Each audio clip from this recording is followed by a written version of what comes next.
Hello my friends, and welcome to the fourth and final part of this mini-series in which I am going over all of the 1998 Japanese-only vending machine cards.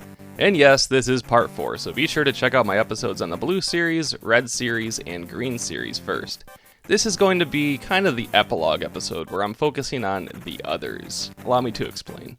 So if you haven't been following me all along, the vending machine cards were a series of cards only found in vending machines on 3 or 4 card sheets in Japan in 1998.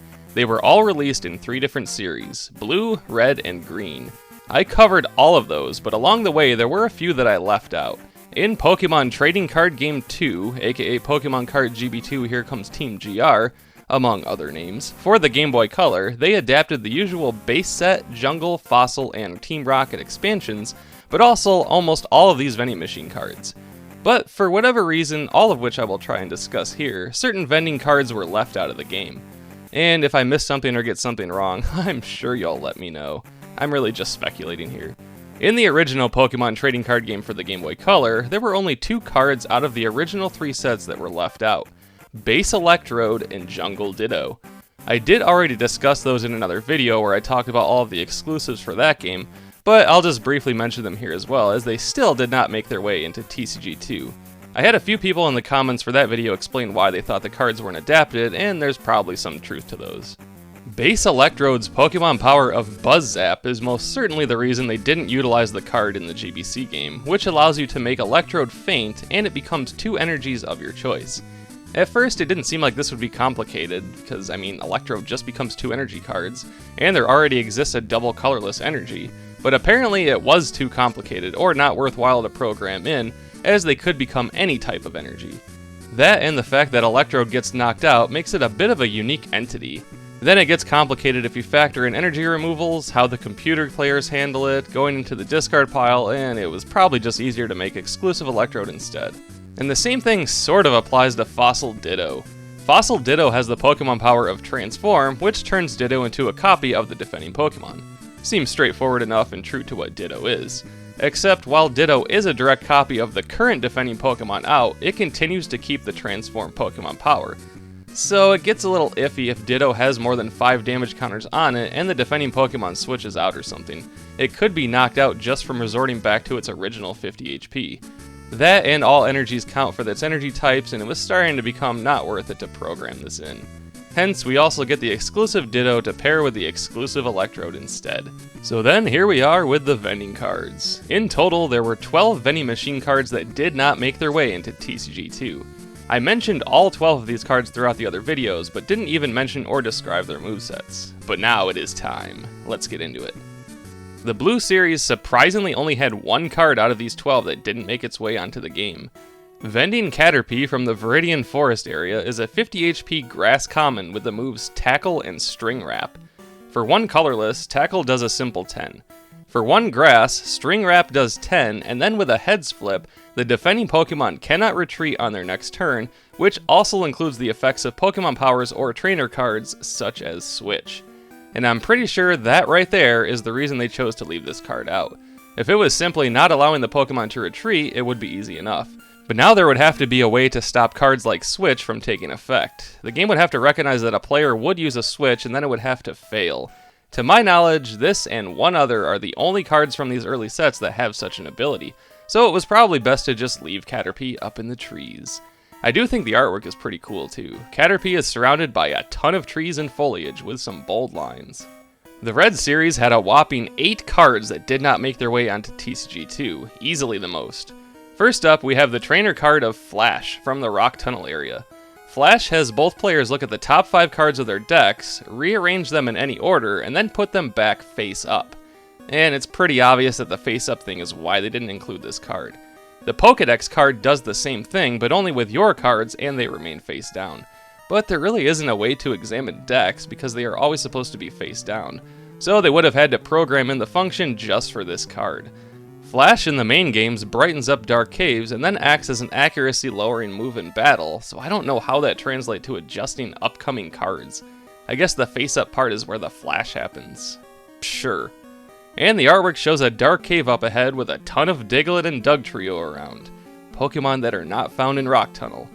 I assume it's obviously supposed to be Diglett's Cave, as going through it is how you acquire the HM for Flash in the main games, so at least there's some correlation there. Then we have the return of our old neglected friend once again, this time also absent from the game. Vending Ditto from the Rock Tunnel area is a 40 HP colorless uncommon that just has the Pokemon power of Amazing Transformation.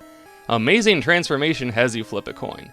If Ditto is active and you get heads, it becomes a copy of any Pokemon in play of your choice, and then it has the same problems as Fossil Ditto with the same abilities. Then if a Tails is flipped, Ditto gets benched, gets a status condition, or leaves play in any way, it becomes Ditto again.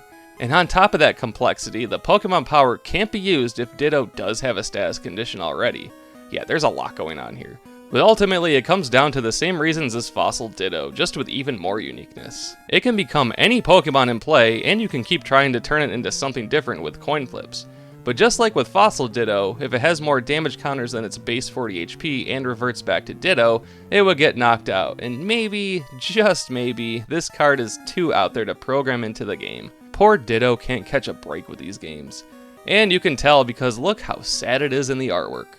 So even with the sequel, the only Ditto available is the exclusive one, which has the move of Morph instead of a Pokemon power that turns Ditto into a random Pokemon from your deck, while also healing it in the process.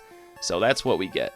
Vending Electabuzz from the Power Plant area is a 60 HP Lightning Common with the moves Lightning Rod and Lightning Bolt. For 1 Lightning, Lightning Rod has you choose one of your opponent's Pokemon to put a Lightning Rod marker on it, and it can only have 1. For 2 Lightning, Lightning Bolt does 10, and then any Pokemon with a Lightning Rod marker on it takes 20 damage, factoring in weakness and resistance. This is also one of the rare occasions where it became an English release Black Star promo in May 2002, and was still omitted from TCG2. But also, it's pretty obvious why it was. There is no such thing as a Lightning Rod marker outside of this card, at least of the vintage ones. No idea if this idea returns or not. So this is another thing they would have had to program into the game to have it be a thing just for this card. Aside from that though, this is a really cool idea for a card in general. It can easily be done if you're playing with some friends, as you literally use anything you want for a Lightning Rod marker. You're basically taking a turn to set up more Pokemon to get electrocuted for future attacks. It's honestly a pretty scary card. The artwork has Zappy Electabuzz next to a computer and some equipment with a level. It's usually interesting to see Pokemon art in an indoor setting. Vending Marowak from the Victory Road area is a 60 HP fighting uncommon with the moves Bone Search and Bone Club. For 1 colorless, Bone Search has you put a bone counter on Marowak if it doesn't already have one. For 2 fighting, Bone Club does 50 and you remove a bone counter, then it causes paralysis with a heads flip. So yeah, pretty obvious why this one didn't make it either. It's right along the lines of the Electabuzz I just talked about. Lightning Rod markers, bone counters, these just aren't things they wanted to deal with in the game. It's a pretty decent card though. You are restricted to being able to use Bone Club every other turn, but you could get lucky with paralysis to help you hold off with the wait time. Then it's 50 damage for only 2 energies, pretty sweet. The artwork is Sumiyoshi Kazuki's style, which I normally really like, but this one is one of the lesser ones for me. Something about Marowak's arms here, I don't know. Guard Spec from the Saffron City area is a common trainer card. It has you attach Guard Spec to your Pokemon, which prevents effects of attacks done to it for 1 turn and then gets discarded. Damage still occurs though. To be honest, this is the first card I've discussed here where I'm a little surprised it didn't make it in. I think it's because damage still applies, but I don't know. I feel like this could have been pretty easily adapted, but like I said before, I have no knowledge of programming or game design. But it seems pretty straightforward. The artwork has an absolutely protected Hitmonlee surrounded in a crystal Guard Spec barrier, except it can still take damage, so sucks for Hitmonlee. Vending Grimer from the Cinnabar Island No. 1 area is a 50 HP grass common with the moves Sludge Liquid and Spit Poison. For 1 grass, you choose either move. Sludge Liquid has you put a sludge marker on the defending Pokemon if it doesn't already have one. A sludge marker increases their retreat cost by 1 colorless. Spit Poison does 10 and poisons with a heads flip. So yeah, no need to discuss this one. We now have Lightning Rod markers, bone counters, and sludge markers. It's kinda cool that the marker stays on the Pokemon, so it is a permanent retreat cost increase.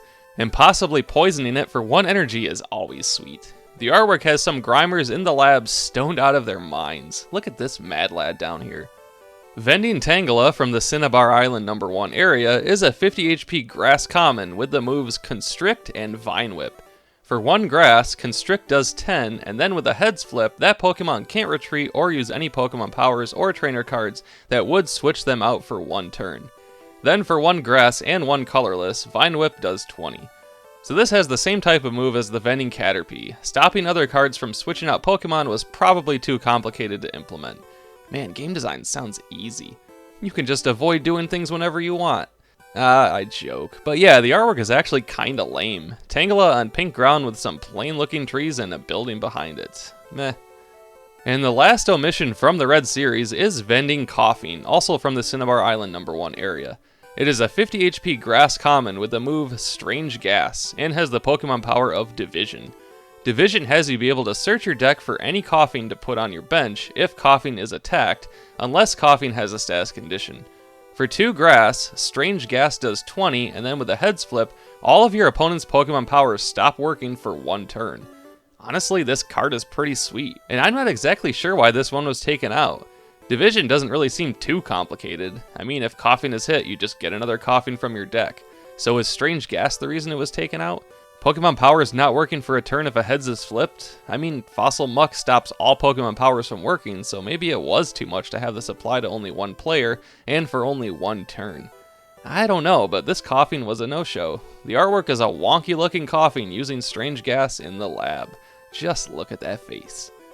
The Green series actually only had 2 cards omitted. Pokemon Tower from the Lavender Town area is an uncommon trainer card that stays in play, and then any card that allows a player to put a card from their discard pile into their hand, this card stops it. So this one was also given an English release in January 2002 as a Black Star promo. So yeah, this one really gives off Magic the Gathering vibes to me, along the lines of an artifact or enchantment staying in play. Maybe they did this with some of the more modern cards, but it's rare to have a card like this, and that's certainly why it wasn't in TCG2. They would pretty much need to create an entire space on the playing field for just this card. But it's pretty cool. I don't think it's too often where you bring back cards from your discard pile, but it certainly does happen with cards like Revive. I guess this one was way too ahead of its time, even though Magic the Gathering is much older than the Pokemon TCG. Anyway, the art is just the Pokemon Tower at night. Looks pretty cool. And our last main omission from TCG2 is one of the 2 Kadabra cards. Vending Kadabra from the Cerulean Cave #2 area is a 70 HP Psychic common with the moves Energy Restore and Energy Shock. For 1 Psychic, Energy Restore has you put a special energy card from your discard pile into your hand. So for the time, this meant a double colorless energy, Rainbow, Full Heal, or Potion energy. For 2 Psychic, Energy Shock does 20, and then if your opponent attaches an energy on the next turn, that Pokemon gets paralyzed. So I'm pretty sure this is the reason this Kadabra didn't make it. Paralysis from attaching an energy is a pretty unique effect. I like this card though, especially if you base the deck around special energies. The artwork is pretty cool though, an angled look at Kadabra in a dark cave about to ruin your day. So that's it for the main vending card omissions, but oh, we aren't done here yet, far from it. There are still actually 4 other cards that didn't make their way into the game. There was a special promo Vending Mew that was available for purchase at certain Japanese conventions throughout 1997 and 98. It later got a reprint in 1999 as a card that came with the Pokemon Song Best Collection CD. Weird. This Mew is a 50 HP Psychic Rare with the moves Pound and Psydupe. For 1 colorless, Pound does 10. For 1 Psychic, Psydupe becomes a copy of one of your opponent's moves of a Pokemon they have in play, but only if Mew has the appropriate energies on it on top of the 1 Psychic for Psydupe. That's pretty cool, but probably a bit too complicated to have in the game. It almost seems like a way to utilize the fact that Mew can learn any attack, but yeah, not a surprise that it was not in TCG2. Also, it was a rare special occasion card too.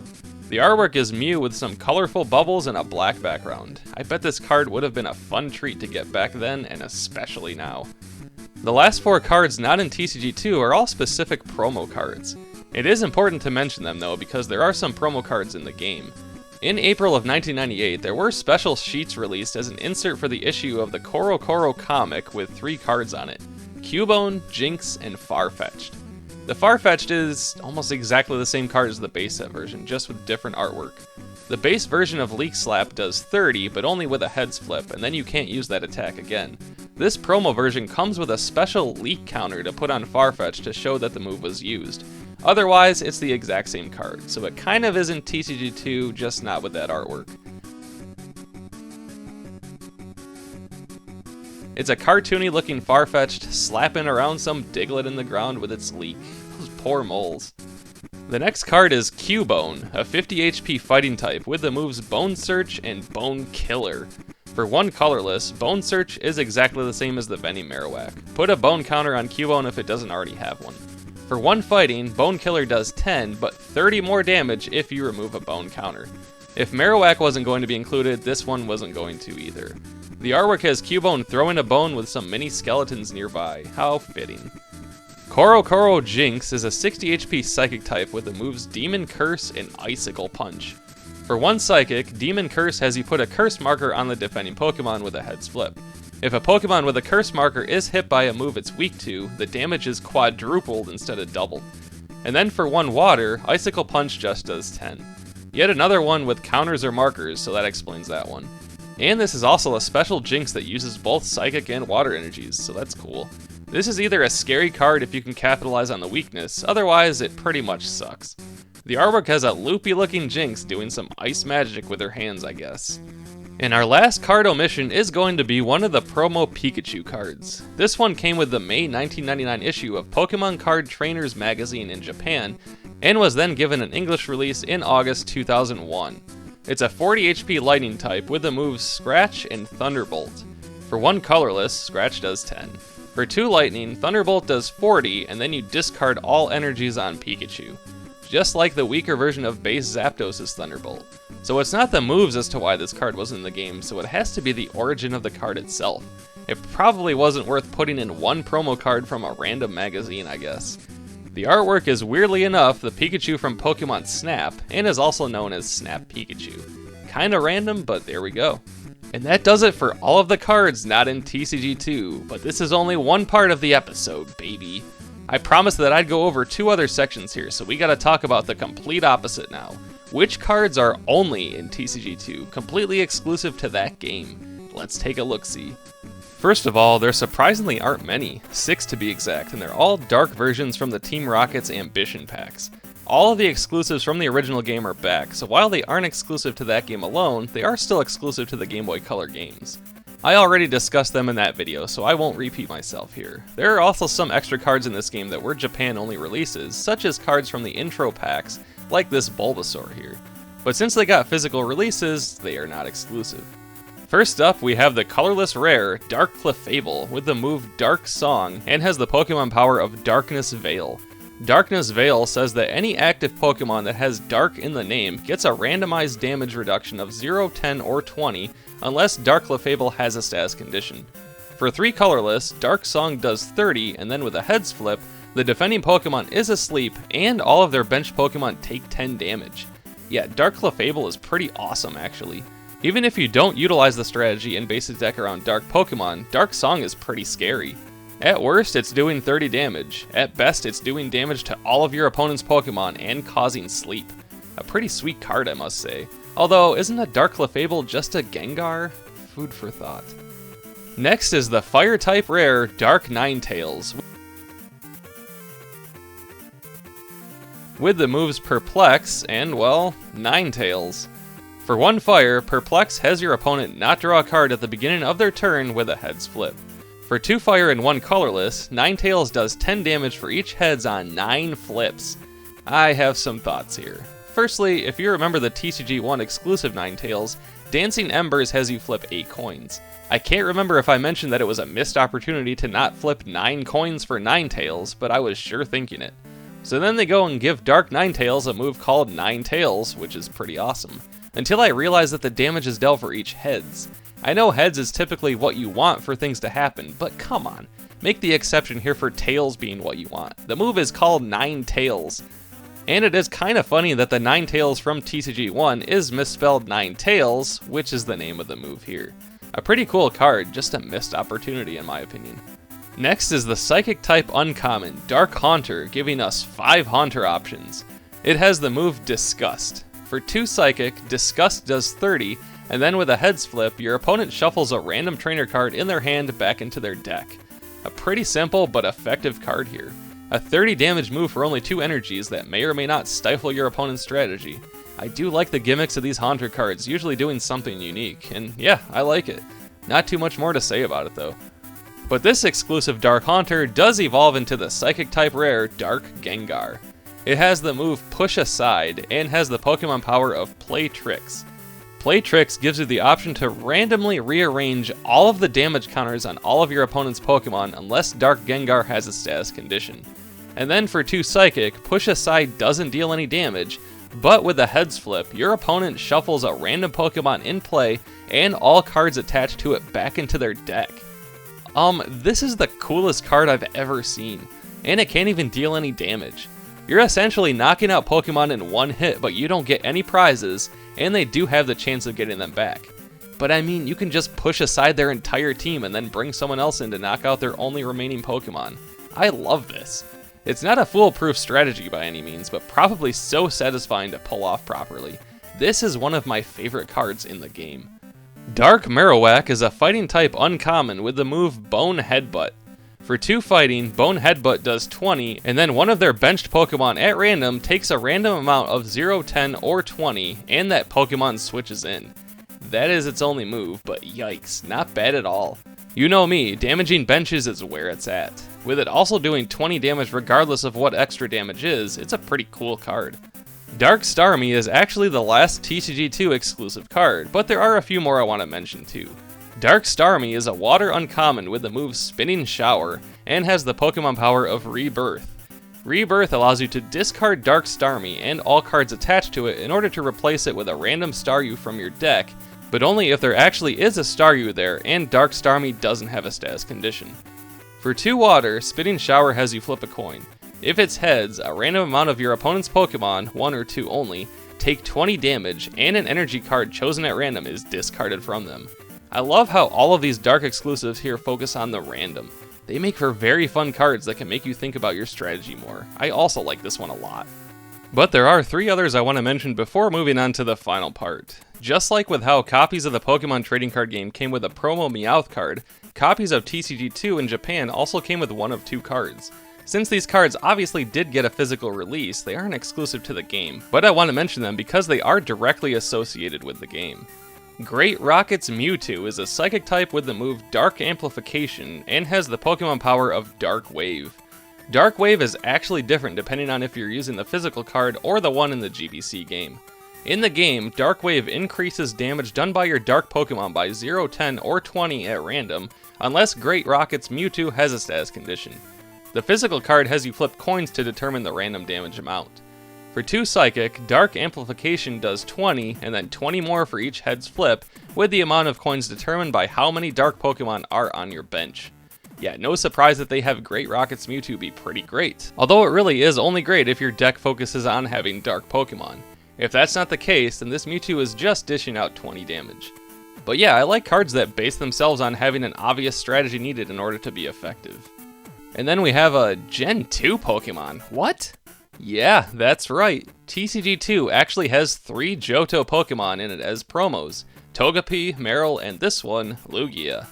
Lugia is a colorless type with the move Aeroblast. For 3 colorless, Aeroblast does 20 and then 20 more for each heads on 2 flips. Wait, that's it? I actually expected more from the brand new legendary bird featured on the cover of the silver version. All it does is deal 20, 40, or 60 damage.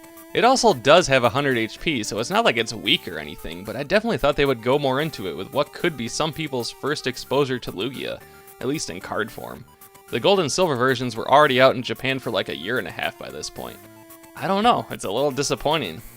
Oh, but that's not all even. If you were one of the lucky people to purchase the Pokemon Card GB2 Here Comes Team GR official guidebook, you had the opportunity to get a special Dark Fearow card. Dark Fearow is a colorless uncommon with the moves Fly High and Drill Dive. For 1 colorless, Fly High doubles Fearow's Drill Dive attack on the next turn. For 2 colorless, Drill Dive does 40, and then Dark Fearow cannot use it or retreat on the next turn. Kinda cool, I mean, you could be dishing out 80 damage in just 2 turns for only 2 colorless energies. Then on the turn you can't use Drill Dive, you just power it up with Fly High. I like it. It's kinda like Jungle Scyther with Swords Dance, but with the penalty of not being able to attack on the next turn. This has to be a pretty rare card to get nowadays. And the final batch of cards that we're going to talk about is something I promised toward the end of the Green Series video. One of the cards on the Sea Cottage Green sheets is called Bill's PC. This was a pass card that was associated with a campaign that ran from the end of 1998 into 1999, where you could physically mail in this card along with your copy of either Kadabra, Machoke, Graveler, Haunter, or Almanite to get their corresponding evolution cards, now known as the Communication Evolution Campaign promos. And I love that they implemented the 4 Pokemon that evolved through trading in the main games in what I think is the most perfect way to adapt that here. Except for, like I said, the weird Almanite outlier here. But these cards are in fact in TCG2 and are obtainable if you bring your Bill's PC card to the Game Center along with the card you're choosing to exchange, essentially acting as mailing it in. I love everything about this idea. Trading in your Kadabra will get you an Alakazam, a 90 HP Psychic type with the moves Psycho Panic and Trance damage. For 2 Psychic, Psycho Panic does 30, but doubles the base damage if the defending Pokemon is a Psychic type.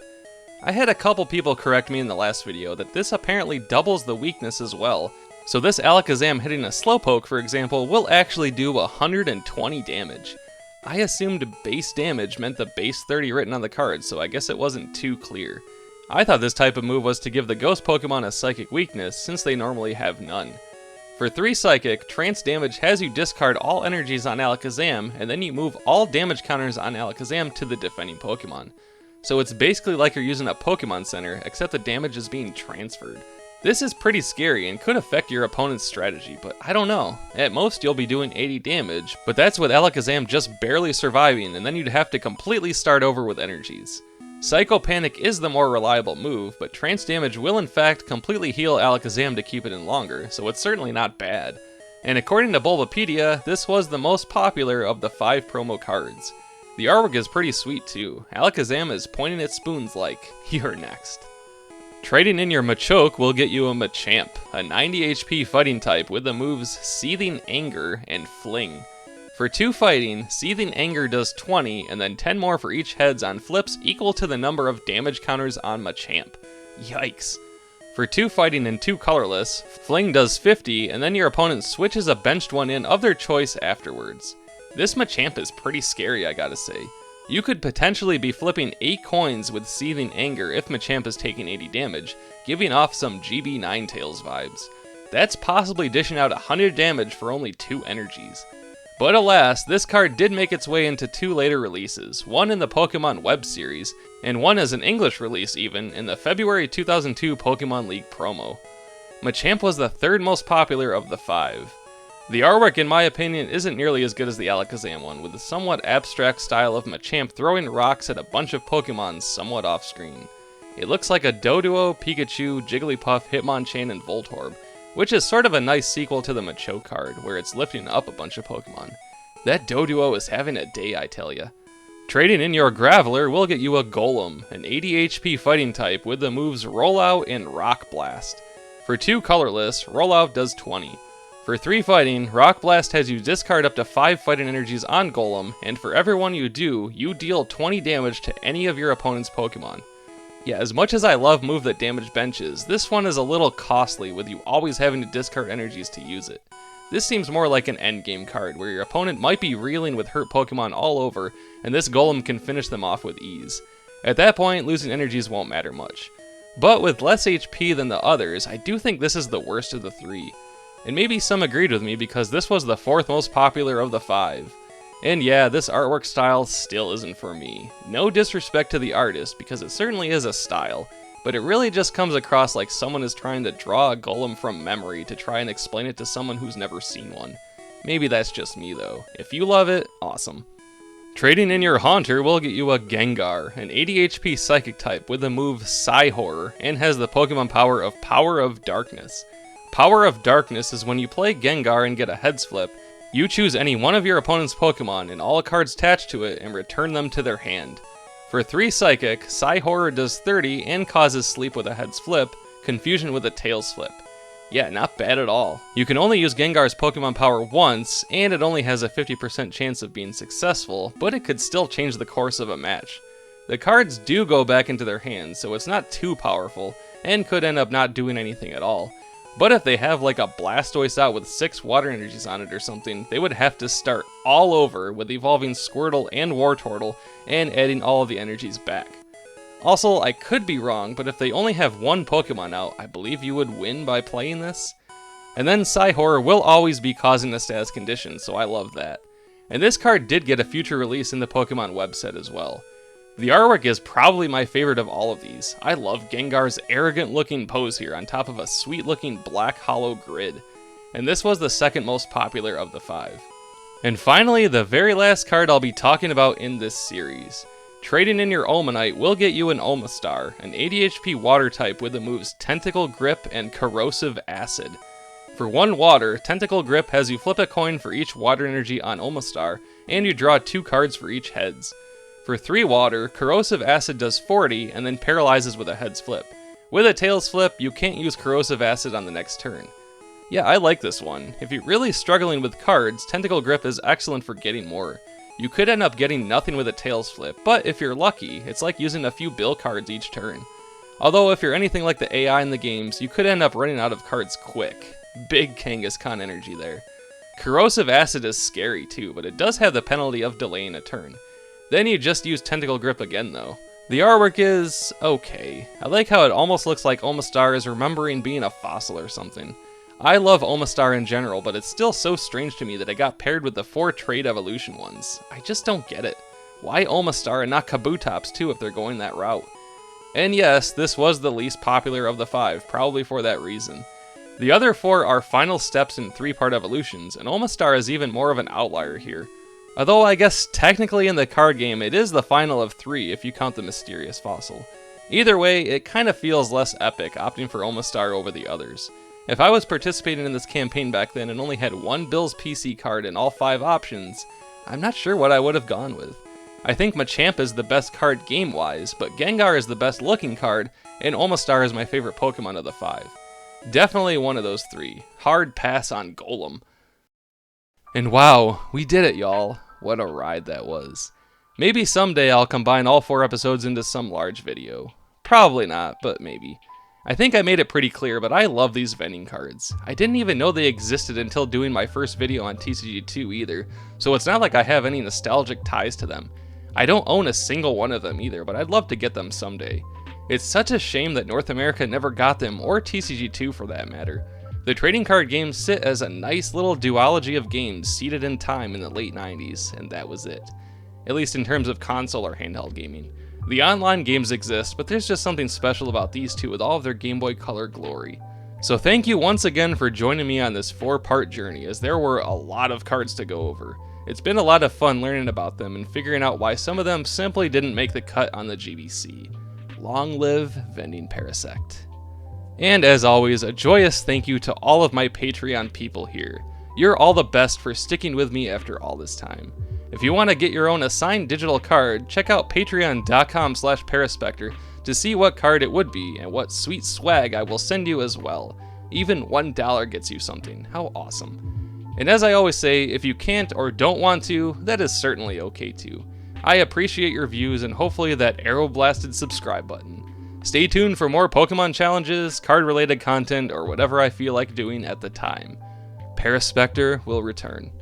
Oh baby, here I am, the sand in the mean. I can't give you what you want, but you know you got a thing to me. I got something, yeah, got some more, yeah. When I get throwing, you gotta come to them for more. Boys will run a thumb and lovin', didn't know it's through something lovin'. Pretty little thing, give me like you can, cause mama, I'm sure hard to handle now, you am. Hard.